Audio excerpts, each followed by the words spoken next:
சுலைமான் நபிக்கு பிரம்மாண்டமான ஒரு ஆட்சி அல்லாஹ் சுப்ஹானஹு கொடுத்திருந்தாங்க. அவங்க தௌஹீத் அடிப்படையில அல்லாஹ்வுடைய கட்டளைக்கு கீழ்ப்படிய இணங்க அந்த ஆட்சியை செஞ்சு வந்தாங்க. அல்லாஹ் அவர்களுக்கு உதவி கொண்டே இருந்தான். அல்லாஹ்வை திருப்தி அதை பெறக்கூடிய ஆட்சியாக அது இருந்தது. மிகப்பெரிய ஒரு ஆட்சி. மிகப்பெரிய ஒரு எல்லை பரப்பு. இன்னும் நம்ம பார்க்கலாம் இல்லைங்களா? சிலர் என்ன செய்வாங்க, சின்ன ஒரு போஸ்டிங் பதவி கிடைச்சுச்சுனாலும், உடனே பெருமை அடிப்பார்கள். உடனே அகம்பாவம் கொள்வார்கள். தனக்கு கீழே உள்ளவர்களை அடிமைகள் போல நடத்துவார்கள். ஒரு சின்ன குடும்பத்த 4 பேர் இருக்கக்கூடிய குடும்பத்தை சமாளிக்க முடியல ஒரு நபரால. நீதமான ஒரு அப்ரோச் இல்ல. ஆனா இவ்வளவு பெரிய ஆட்சி கொடுக்கப்பட்டும் பணிவோடு இருந்தார்கள் சுலைமான் நபி அவர்கள். நீதமாக நடத்தினார்கள் தனக்கு கீழ் உள்ளவர்களை. சரி, இப்ப சுலைமான் நபியுடைய பிரம்மாண்ட ஆட்சியும், அதிலிருந்து நம்மளுடைய மாடர்ன் உலகத்திற்கு, நவீன உலகத்துக்கு கிடைக்கக்கூடிய படிப்பினைகளையும் நம்ம பார்க்க போறோங்க. அவங்களுடைய ஆட்சி எப்படி இருந்தது என்பதை நம்ம வந்து முதல்ல பார்ப்போம். ஒரு நல்ல ஆட்சியுடைய பலன்கள் என்ன என்பது அவங்களுடைய ஆட்சி மூலியமா நமக்கு தெரியுங்க. அல்லாஹ்வுடைய உதவியின் மூலம் சுலைமான் நபி அவர்கள் புத்திசாலித்தனமான அணுகுமுறையோடு ஒரு சிறந்த ஆட்சியை அவங்க நிறுவுனாங்க. ஒரு நாகரிக மேம்பாடு அதுல நடந்தது.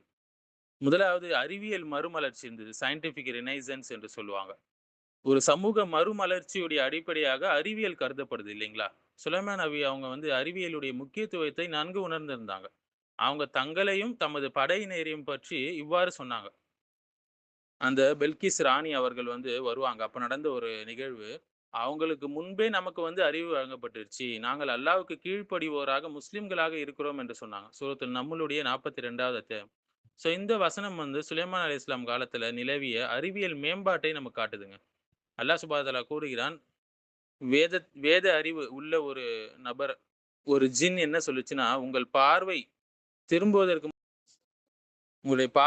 முன்னாடி அத நான் உங்களுக்கு கொண்டு வருவேன்னு சொல்லுச்சு. அந்த சிம்மாசனத்தை, அந்த பெல்கிஸ் ராணியுடைய சிம்மாசனத்தை. சூரத்துல் நம்லுடைய 40வது ஆயத். மிகப்பெரிய ஒரு அறிவியல் மறுமலர்ச்சி இருந்தது என்று சொல்லலாம். அடுத்தது ஊடக மறுமலர்ச்சி. மீடியா ரெனைசன்ஸ் சொல்லுவாங்க.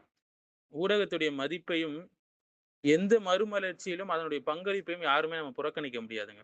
அல்லாஹ்வுடைய வசனம் நம்ம பார்க்கலாம். இந்த என்னுடைய கடிதத்தை எடுத்து சென்று அவங்க கிட்ட போய் குடுன்னு சொல்லி சுலைமான் அலைஹிஸ்ஸலாம் சொன்னாங்க. பின்னர் அவர்களிடமிருந்து விலகி, அவர்கள் என்ன பதில் தர்றாங்கன்னு என்று பாருங்கள் என்று சொன்னாங்க. சூரத்துல் நம்லுடைய 28வது ஆயத். இந்த வசனம் வந்து ஊடகத்துறையில முதலீடு செய்வதனுடைய முக்கியத்துவமும், மேலும் தகவல் பரிமாற்றத்துடைய முக்கியத்துவத்தையும் இது காட்டுதுங்க. இதன் மூலம் நிறைய வெற்றிகள், குறிப்பிடத்தக்க வெற்றிகள் நமக்கு கிடைக்கும். நிலையான இலக்குகளை நம்ம அடைந்து கொள்ளலாம். 3வது நகர மறுமலர்ச்சி. அர்பன் ரினைசன்ஸ்னு சொல்லுவாங்க. ஏற்கனவே நம்ம நபி சுலைமான் அவர்களுடைய காலத்துல ஏற்பட்ட நகர வளர்ச்சியை பத்தி, மறுமலர்ச்சியை பத்தி பார்த்தோம் இல்லைங்களா? இங்க வந்து அந்த மறுமலர்ச்சியுடைய எடுத்துக்காட்டுகளை கூறக்கூடிய வசனங்களை நம்ம பார்ப்போம். சுலைமான் அலைஹிஸ்ஸலாமுக்காக அந்த ஜின்கள் வந்து உயர்ந்த மாளிகைகள், உயர்ந்த சில சிலைகள், குளங்களை போன்ற பெரிய பாத்திரங்கள், நிலையான பெரிய பாத்திரங்கள் ஆகியவற்றை உருவாக்கி தந்துச்சு அந்த ஜின்கள். தாவூதின் குடும்பத்தாரை நன்றி கூறி செயல்படுங்கள் என்று அல்லாஹ் சொல்றான். ஏன்னா என்னுடைய அடியார்கள மிக சிலர் தான் நன்றியுடையவர்கள் சொல்றான். சூரத்து சபாவுடைய 13வது ஆயத். மேலும் அல்லாஹ் சொல்றான், ஜின்கள்ல இருந்த சைத்தான்களும் ஒவ்வொரு கட்டிடம் கட்டித் தருவாங்க அந்த ஜின்கள். ஆழத்தில் மூழ்குபவரும் அவருக்காக பணியாற்றினாங்கன்னு சொல்றாங்க. சூரத்து சாதுடைய 37வது ஆயத். இவை அந்த காலத்துடைய முன்னேற்றத்தையும், வெற்றியையும் காட்டும் சான்றுகள் என்று சொல்லலாங்க. ஆழ்கடல்ல மூழ்கி என்ன செஞ்சுது? அந்த ஜின்கள் வந்து அவர்களுக்கு விலையுயர்ந்த அந்த முத்துகள் அது போன்றவை கொடுத்தது. அடுத்து போக்குவரத்து மற்றும் தொடர்பு, தொலைத்தொடர்பு இது சம்பந்தமான மறுமலர்ச்சி பார்த்தோம்னா, ரினைசன்ஸ் ஆஃப் டிரான்ஸ்போர்டேஷன் கம்யூனிகேஷன் சொல்லுவாங்க. தகவல் பரிமாற்றத்துடைய வேகத்தில் இது தெளிவாக தெரியுதுங்க. ஹூத்ஹூத் பறவையுடைய சம்பவத்துல நம்ம பார்க்கலாம். அந்த ஜின்கள் டக்கென்று பொருட்களை வந்து என்ன செய்யும்? வேகமாக கொண்டு வருவோம். ஷீபாவுடைய அந்த அரசியுடைய அரியணை விஷயத்திலயும் நம்ம பார்க்கலாம் இல்லைங்களா? மேலும் காற்றை வைத்து என்ன செஞ்சாங்க? போக்குவரத்து வேகமாக சென்று வந்தாங்க சுலைமான் அலைஹிஸ்ஸலாம்.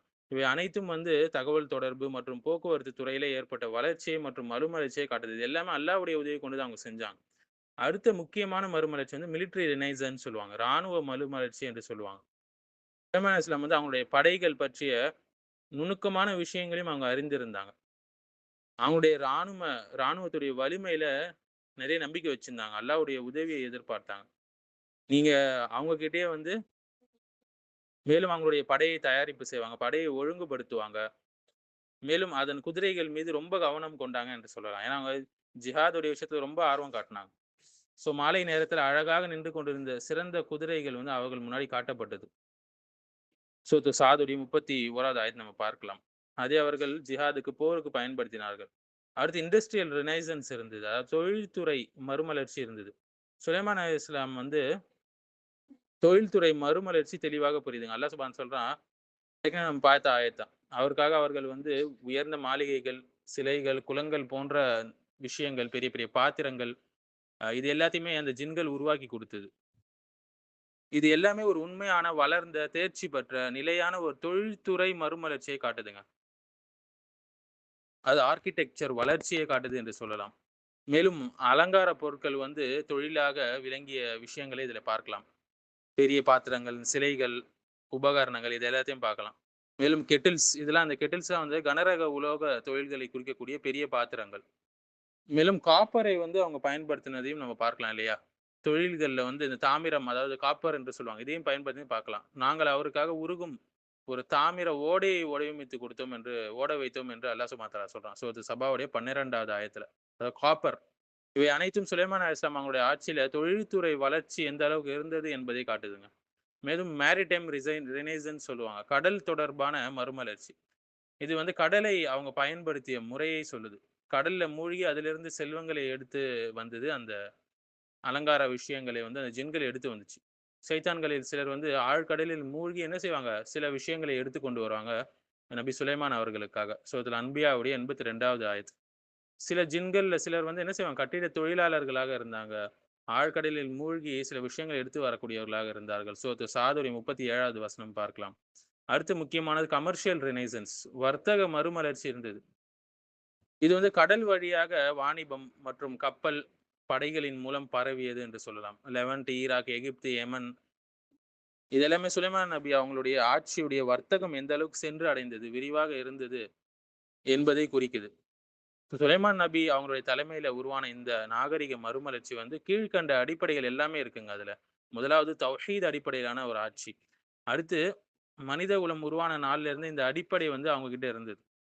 அதன் மீது வாழ்க்கை வந்து நிறுவப்பட்டது. அல்லாஹ்வுக்கு யார் சிறந்த அடிமையாக இருப்பானோ, அவனுக்கு தான் அல்லாஹ் வந்து என்ன செய்வான்? கண்ணியத்தை வழங்குவான். இந்த பூமியிலும், மறுமையிலும். அல்லாஹ்வுடைய சட்டத்தின் அடிப்படையில ஆட்சியை சுலைமான் அலைஹிஸ்ஸலாம் அவங்களுடைய ஆட்சியில வந்து நிறுவுனாங்க. அல்லாஹ் அவர்களுக்கு பூமியை விசாலமாக்கி கொடுத்தான். பல ஆற்றல்களை அவர்களுக்கு வசப்படுத்தி கொடுத்தான். ஜின்களை வசப்படுத்தி கொடுத்தான். காற்றை வசப்படுத்தி கொடுத்தான். அதனால ஒரு சிறந்த பிரம்மாண்டமான ஆட்சி அவங்களால உருவாக்க முடிஞ்சது. ஒரு பரம்பரை ஆட்சியாக இருந்தாலும், ஒரு சிறந்த ஆட்சியாக இருந்தது இல்லைங்களா? தாவூத் அலைஹிஸ்ஸலாம் ஆண்டாங்க. அதன் பிறகு சுலைமான் அலைஹிஸ்ஸலாம் ஆண்டாங்க. பரம்பரை ஆட்சியா இருந்தாலும் சிறந்த மனிதர்கள் ஆளும்போது அது சிறந்த ஆட்சி. பரம்பரை ஆட்சியாக இருந்து மோசமான மனிதர்கள் ஆண்டார்னா, அது வந்து ஒரு மோசமான ஆட்சி. செல்லாத ஒரு ஆட்சி.